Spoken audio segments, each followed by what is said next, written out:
안녕하십니까. 저는 한국법무보호복지공단 조희원 팀장입니다.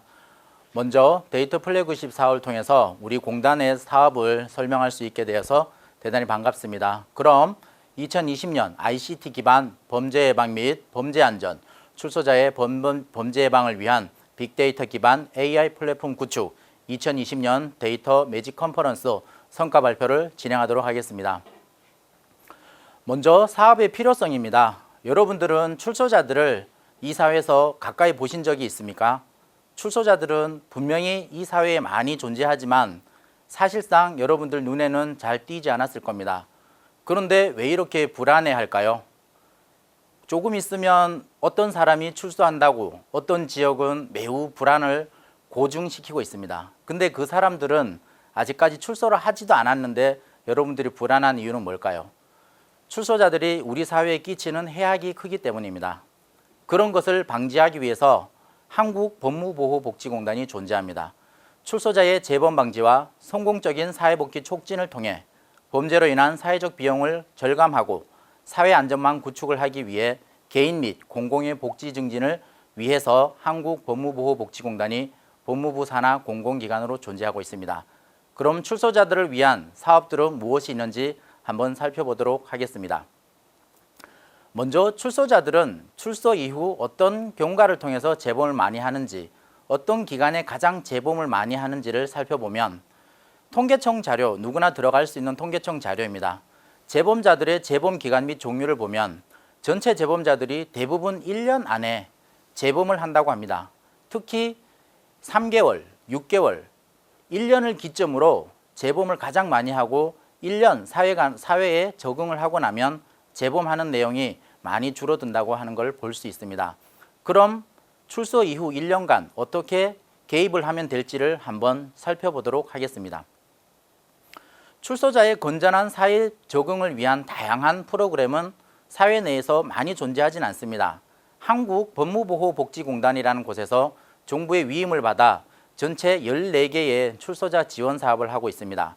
특히 오고 갈 데가 없는 곳을 위해서 숙식 제공, 원호 지원, 직업 훈련, 취업 지원, 가족 지원, 심리 상담 지원, 합동 결혼식, 주거 지원 등을 통하여 출소자들이 사회적으로 안전한 사회 정착을 할 수 있도록 많이 돕고 있습니다.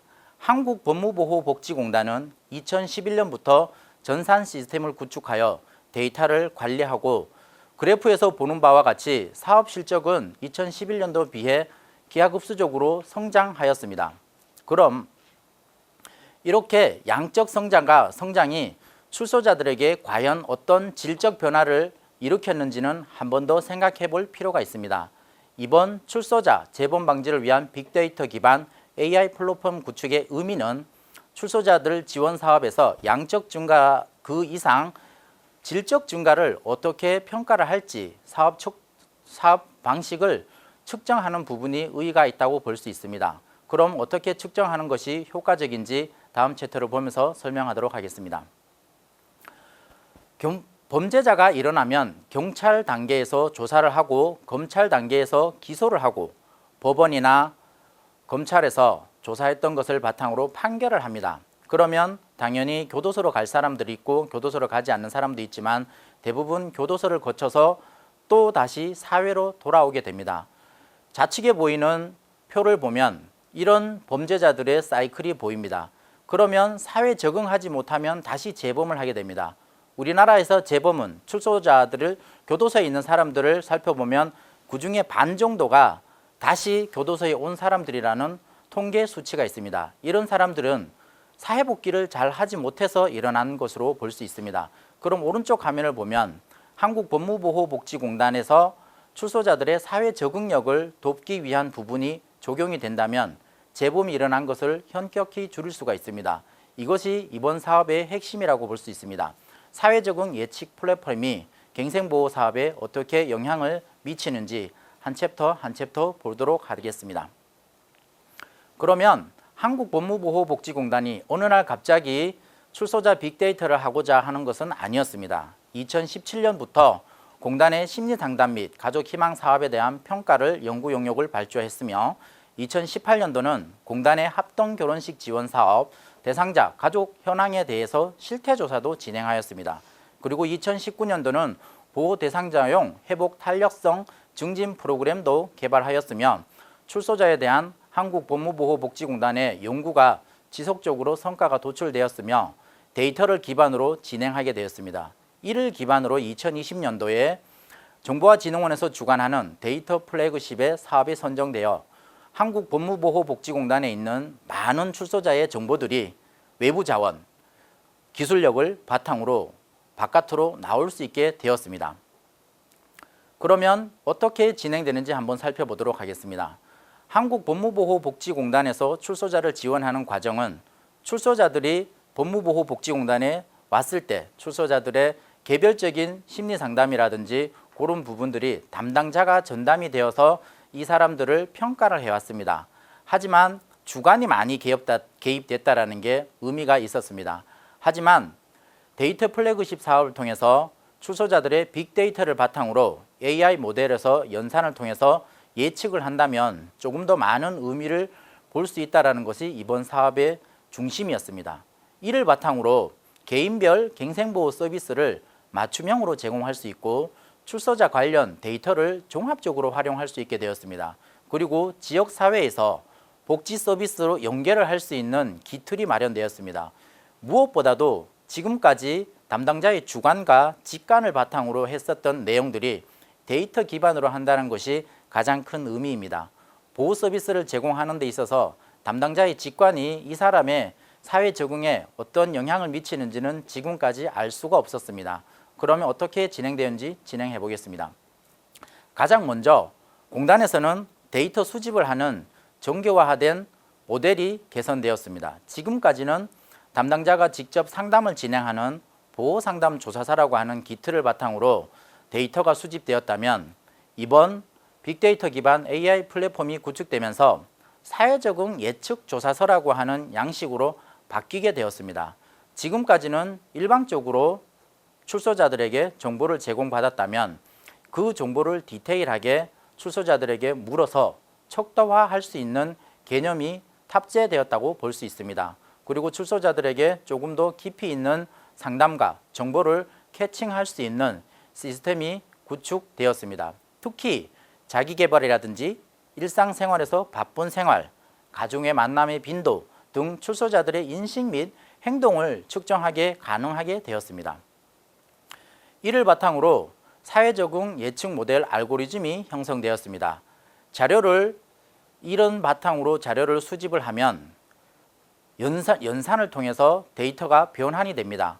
그 분석 결과를 바탕으로 해서 출소자들에게 맞춤형 데이터를 제공을 하고 출소자들에게 필요한 사회 적응을 위해서 필요한 부분이 무엇인지 매칭이 됩니다. 그런 부분에 있어서 조금 더 측정을 해보면 아까 사회 적응 예측 시스템 모델에서 보듯이 변수들은 크게 30가지 정도로 요약이 됩니다. 보호 대상자별 연령, 보호 대상자의 학력, 배우자 유무를 바탕으로 가족이 어떻게 연락이 되는지, 가족이 있으면 어떤 연락을 주로 하고 어떤 가족과 연락이 되고 가족 구성원들의 내용은 어떤지, 특히 범죄 내용은 어떤지, 그리고 이 사람이 준법 의식은 어떤지를 바탕으로 모델 알고리즘이 형성이 됩니다. 이를 바탕으로 사회 적응 예측 모델 분석 결과에 따라 보호사업 추천 알고리즘이 나타나는 겁니다. 특히 잠재계층 분석을 통해서 출소자들의 욕구에 맞는 사회 서비스를 연계하고 갱생보호 서비스를 연계하는 방향이 데이터를 기반으로 나타나게 됩니다. 보는 그래프와 같이 심리상담 그래프, 직업훈련 그래프, 창업지원 그래프, 주거지원 이런 내용들이 앞전에 이야기했던 30가지 변수들과 유기적으로 연동이 되는 모형을 볼 수가 있습니다. 이 내용을 조금 구체적으로 본다면 현재 저희 공단에서 서비스를 받고 있는 A 출소자를 모형으로 그려보았습니다. A 출소자 같은 경우는 개인값이 갱생보호 대상자들의 욕구와 만나게 되어 심리상담이라든지 숙식 제공, 허그 일자리 그런 프로그램들이 매칭된다라는 내용이 그래프화되어 있습니다. 특히 예전에 대상자들이 왔을 때 원호 지원, 간단하게 도움을 드리면 된다라고 생각을 했던 암묵적 지식이 이제는 데이터 기반으로 해서 그런 원호 지원의 일시적인 지원에서 뛰어넘어 이 사람의 심리 상담을 진행하든지 숙식 제공을 진행하든지 호흡 일자리를 진행하든지 다양한 사업 서비스를 추천할 수 있게 되었습니다. 조금 더 구체적으로 보면 빅데이터를 활용한 사례는 청소년이라든지 중도 탈락자들을 보호 종료라든지 구분별로 청소년, 청년, 중년, 장년을 바탕으로 중도 탈락, 보호 종료를 구분할 수 있는 데이터도 형성이 되었습니다. 또한 학력별로 보호 종료, 중도 탈락이 어떻게 되는지를 알 수 있습니다. 또한 범죄 경력별로 강력범죄라든지 재산범죄라든지 성범죄라든지 그런 사람들이 어떻게 중도 탈락을 하는지도 알게 되었습니다. 그리고 종합적으로 각 사업별로 각 범죄별로 보호 종료, 중도 탈락자를 알게 되었습니다. 특히 지금까지는 알 수 없었던 주거 지원 대상자 같은 경우는 공무집행 방해죄에 있던 사람들이 더 빨리 중도 탈락하는 경향을 볼 수 있었습니다. 이것은 여지까지 직원의 암묵적 지식에 의해서 나타날 수 없는 내용이라고 볼 수 있습니다.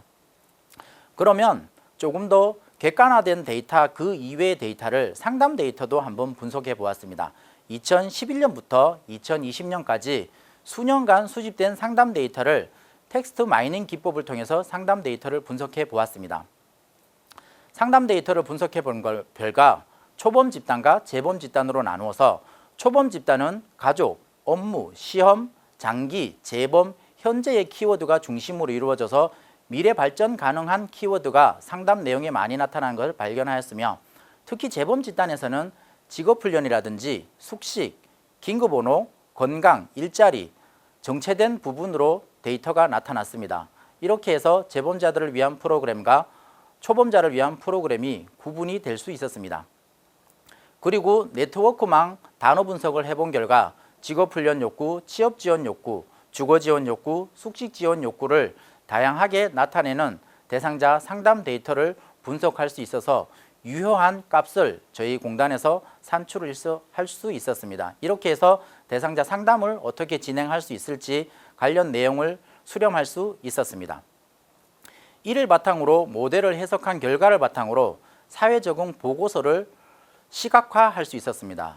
본 화면에 보이는 것처럼 사회적응 예측 지표 결과를 출소자들에게 열람시켜주며 상대방이 느끼는 감정에서 조금 더 데이터화된 자료를 줌으로써 출소자들이 어떤 면이 많고 어떤 내용이 부족하고 당신이 느끼는 욕구가 무엇인지 충분히 시각화해서 보여줘서 당신의 재범에 대한 위험도가 어느 정도인지를 바탕으로 사회 적응을 할 수 있는 의사결정을 할 수 있게 되었습니다.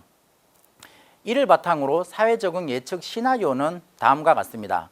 좀 전에 이야기했듯이 데이터 기반으로 해서 분석 모델을 도출해서 대상자의 심리 상태를 시각화하고 데이터를 분석해서 그 시각화된 내용을 출소자들에게 보여줌으로써 이 사람들의 이정표를 명확하게 그려줄 수 있게 되었습니다.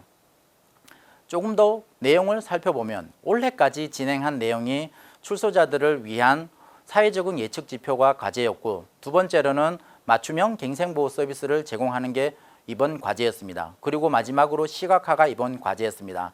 이번 출소자 재범 방지를 위한 빅데이터 기반 AI 플랫폼 구축을 통해서 이런 세 가지 과제를 진행하였습니다. 하지만 조금 더 아쉬운 점은 갱생보호 서비스에서 그 이상 보건복지부에서 주관하는 복지 서비스를 연결할 수 있는 네트워크망을 구축하는 게 다음 과제로 저희가 생각을 하고 있습니다.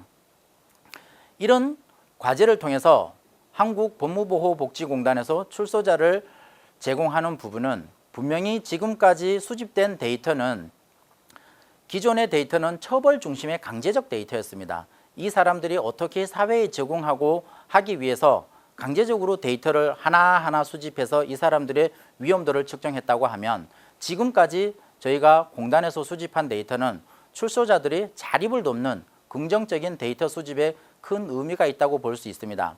이 사람이 재범할 것이라고 살펴보는 거의 시각에서 이 사람이 어떻게 사회에 적응할 거라고 살펴보는 시각의 차이가 생겼다는 것이 이번 사업의 가장 중요한 부분입니다. 이를 바탕으로 재범 방지를 할 수 있는 요인을 도출할 수 있습니다. 또한 이를 바탕으로 출소자 지원 사업, 정부 정책의 임계점을 도출할 수 있는 내용이 있었습니다. 이렇게 한국법무보호복지공단의 사업을 기반으로 사회에서 출소자들이 잘 적응할 수 있는 기틀이 마련된다고 볼 수가 있습니다. 지금까지 빅데이터 기반 AI 플랫폼 구축을 통한 범죄로 인한 사회적 비용 절감 여정을 함께 하셨습니다. 감사합니다.